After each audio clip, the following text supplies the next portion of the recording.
Para Carlos Rosa, que cuando estuvo acá en Esquel me dijo, hacé una columna de Salinger. Así que ¿Le avisaste que ibas, nos está escuchando? Le avisé, dijo que hay algunos problemas con internet. Sí, se escucha muy mal nuestro FM, muy mal. La estamos grabando, para que la tenga. Ay, un saludo Mirá, a Carlitos. Fíjate. ¿Para quién va dedicado esto? Para Carlos, con cariño. Ahí está. Y también se lo voy a dedicar a un alumno que se ha tomado el trabajo de escucharme algunas veces, no sé por qué raro intervicios del destino también, a Tadeo Sobieraj, que me hizo esta mañana la pregunta de, tiene una teoría conspirativa de que yo me estudio algunas cosas de memoria y las digo igual en la escuela que en la radio. Y yo le digo, bueno, lo que pasa es que yo hablo así en la vida, en la escuela y en la radio, y los hechos son, no, ¿qué te iba a decir? García Márquez escribió Rayuela, voy a decir en la radio, y en la escuela digo, no fue García Rayuela Márquez. le escribió Cortázar, no lo puedo cambiar, chicos, es así. Sí. Pero bueno, esta fantasía que como en la radio dice lo mismo que en la escuela, y es lo mismo. La vida y la escuela, algún día se darán cuenta que es muy parecida.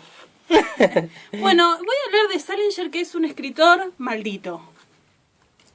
Hay una historia acá detrás de todo esto, ¿no? A ver. Detrás de Salinger. ¿Qué Digo, historia? ¿por qué es maldito? A ver, contármenos. No, digo maldito porque... Maldito porque en el sentido de que ha desaparecido a sus 44 años de la vida pública, se ha retirado al hermoso barrio de los Hamptons y allí permaneció sin publicar más. No podemos decir que no escribió más, bueno, está confirmado eso, hasta los 91 años que falleció por causas naturales en el año 2010. Pero hubo gente que ha leído a Salinger particularmente un libro y después salió a asesinar. Sí, dicen que es el libro favorito de varios asesinos seriales y asesinos Eso públicos. Por ejemplo, el chico que lo mató a John Lennon, que ahora hace poquito hizo una audiencia para su libertad nuevamente, Y porque falló.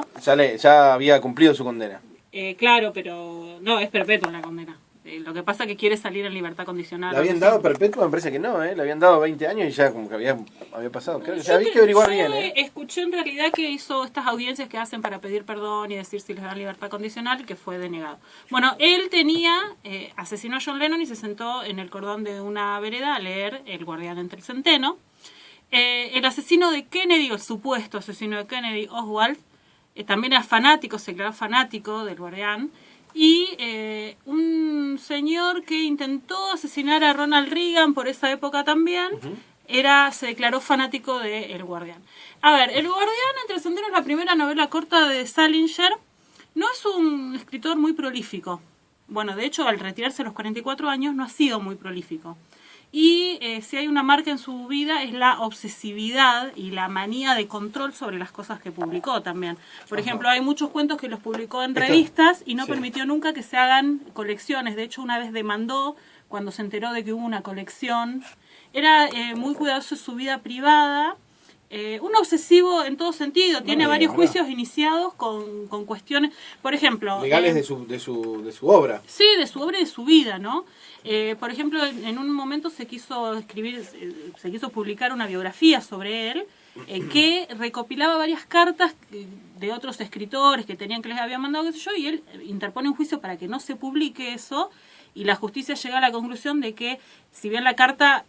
por ejemplo, yo te mando una carta a vos, la carta es de tu propiedad, pero el contenido de la carta todavía yo puedo arrogar autoría sobre eso y decir que no se publique. Finalmente el proceso fue tan largo y salieron tantos trapitos al sol que de ahí se descubren indicios de que, por ejemplo, él habría seguido escribiendo.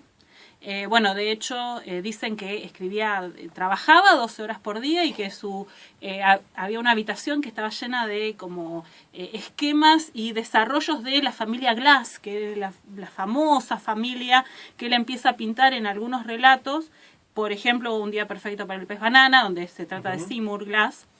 Y familia en la que está basado Los excéntricos Tenenbaum, la película. Ajá. Porque es así una familia también de gente brillante pero perturbada, 5 hermanos, 2 hermanas, papá y mamá, con muchos problemitas, pero también con una gran inteligencia, y siempre el impacto de los niños o los jóvenes para la vida de estas personas. ¿Pero dijiste 5 hermanos, 2 hermanos, 2 hermanas o te entendí mal? Dije 5 varones y 2 mujeres, son 7 en total. Está bien. 5 hermanos, 2 hermanas. Entendí 5 hermanos, 2 hermanas, 2 hermanos. No, un Entendí papá, una mal, mamá. no me sumaba. Claro, eran un montón, eran 5 más Sí, 2, eran como 7. 7, eran una prole. Bueno, este libro que decía El Guardián salió en principio como una serie de cuentos. Él los publicó después de su regreso de la guerra. Hay algo muy llamativo en Salinger, que él tuvo una fuerte participación en la Segunda Guerra Mundial. Estuvo en el desembarco en Normandía, estuvo en lugares muy claves, y después como agente de contraespionaje fue encargado de liberar campos de concentración, interrogar y averiguar sobre esto, y después cuando quedó... Hay cosas que por ahí no sé si están tan conocidas esto, pero quedaron servicios americanos como de contraespionaje o algo así, tratando de desarticular todo lo que fue el sistema nazi. Entonces él se quedó un tiempo más en Alemania. Recién en el 46 lo dieron de alta. O sea, la guerra ya había terminado, pero se quedaron los norteamericanos haciendo otras cuestiones por ahí. Bueno, de ahí se trae una alemana, por ejemplo, a Estados Unidos, que le dura unos meses y se vuelve, Silvia, que él la hizo pasar por francesa para casarse porque no le permitían casarse con una alemana. Ay, o sea, era francesa. Le pasó de todo, pero a diferencia de un contemporáneo de él como, no sé, Hemingway o Mailer, no aprovechó, no si es la palabra, no utilizó su experiencia de guerra en sus escritos, ¿sí? Salvo, bueno, Un día perfecto para el pez banana, sí hay una reminiscencia, pues sabemos que Seymour, el protagonista, es un ex soldado, o sea, un veterano de la guerra, y que se termina suicidando, o sea, por la perturbación de esta historia. Cuando sale El Guardián es en 1951, bueno, él ya regresó de la guerra, fue un mal alumno, ¿sí? De hecho su padre por eso lo mandó a la escuela militar. De ahí, de la escuela militar y de ese tipo de esa adolescencia, hay algunas reminiscencias en El Guardián. Escribe este libro que primero salió como una serie de relatos, después sale como novela corta y se convierte automáticamente en un clásico y en un hiper éxito. Pero a la vez que es el segundo libro más leído como lectura obligatoria en las escuelas americanas, es también el libro más prohibido de la historia de las escuelas de Norteamérica, desde que más se han interpuesto como recursos de no quiero que mi hijo lea este libro, o prohibamos este libro, y profesores enojados. Por ejemplo, es una cosa que nos va a parecer graciosa, pero una cosa que él pone en ese libro y que causó mucho estupor en su época es la expresión fuck you. Que no está, ahora, o sea, no concebimos la cultura americana sin acordate del PIB, Robert, acordate del PIB, acaba de decir fuck you, tenés que poner el PIB, siempre, antes. Ay, pensé que subtitulaban. Ay, la radio. No. Bueno, cuestión que este libro se transforma en un gran éxito.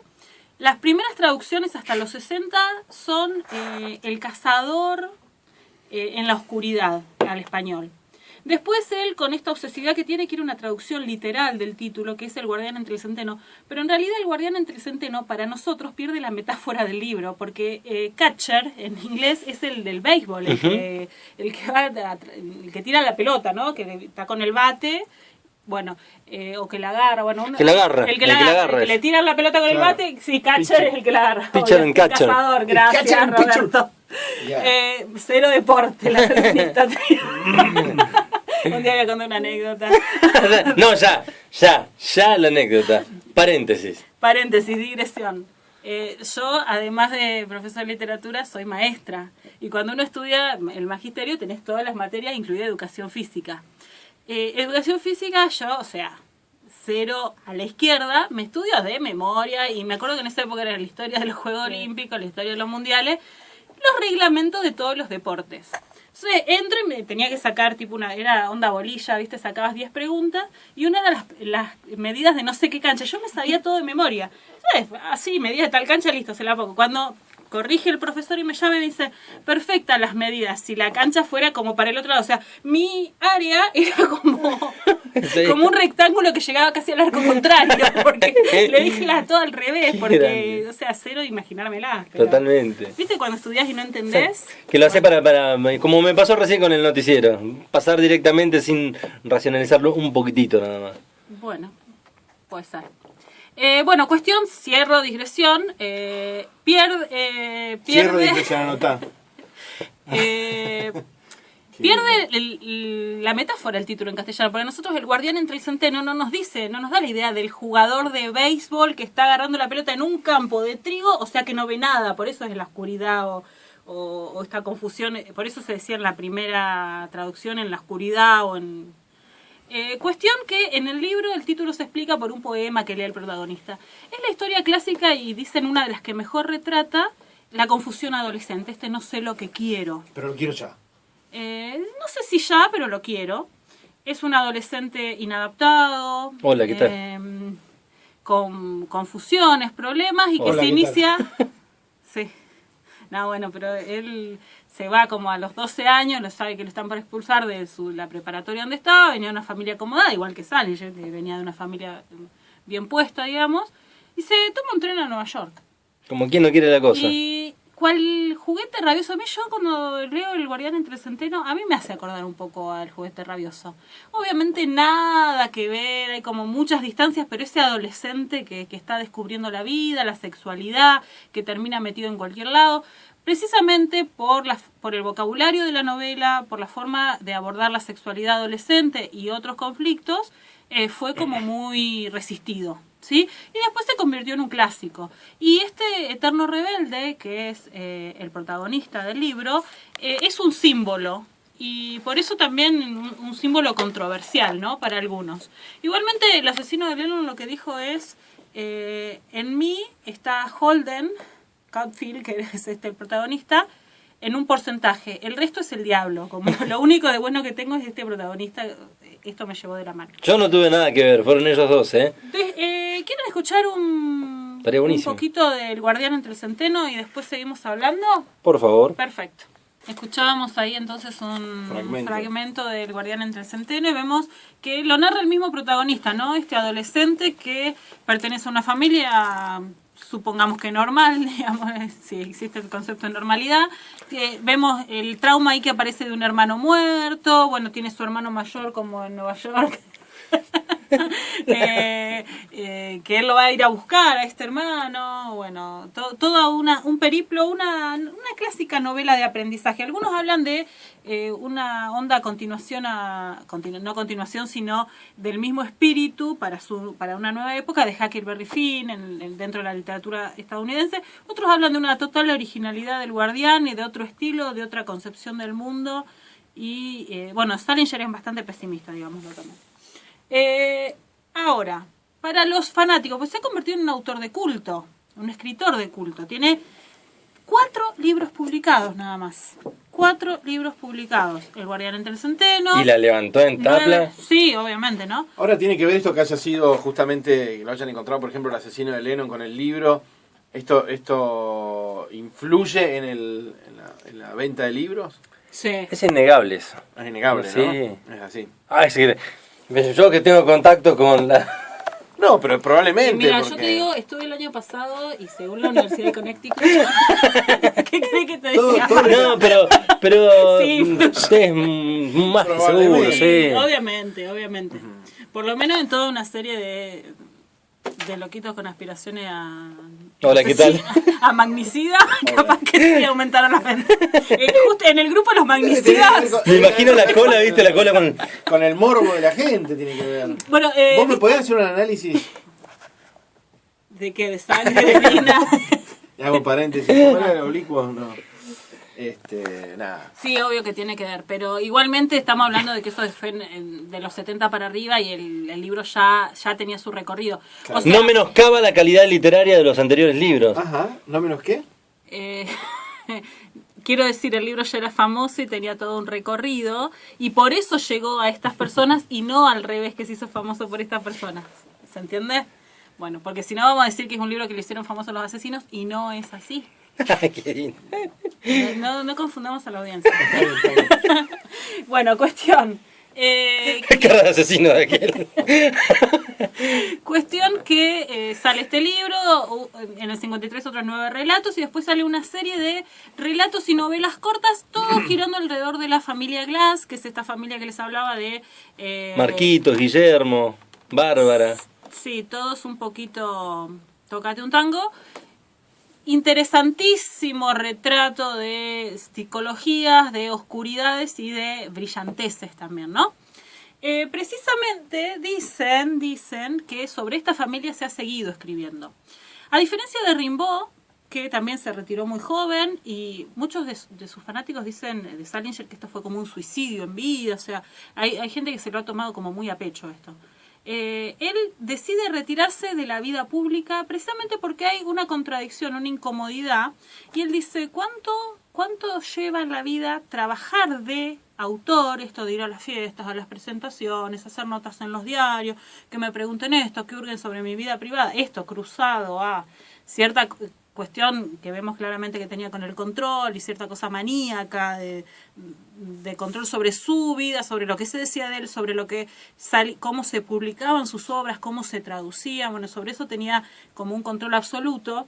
Esta cuestión de que era muy iniciaba juicios y los seguía por este tipo de cuestiones. Todo eso suma para que él un día decida retirarse. Así, digamos, resuelve la contradicción que surge en él. Digo, soy escritor y tengo que escribir, o soy escritor y tengo que trabajar de autor y andar llegando por todas partes. No era lo que le gustaba, no le interesaba. Incluso describía, dice, en el privilegio del escritor es el anonimato y cierta oscuridad que le es propia para poder escribir. Y bueno, la cuestión de la fama, sinceramente, él no la soportó, no le interesaba en lo más mínimo. Aunque bueno, siempre hay sobre estos teorías, ¿no? Como cosas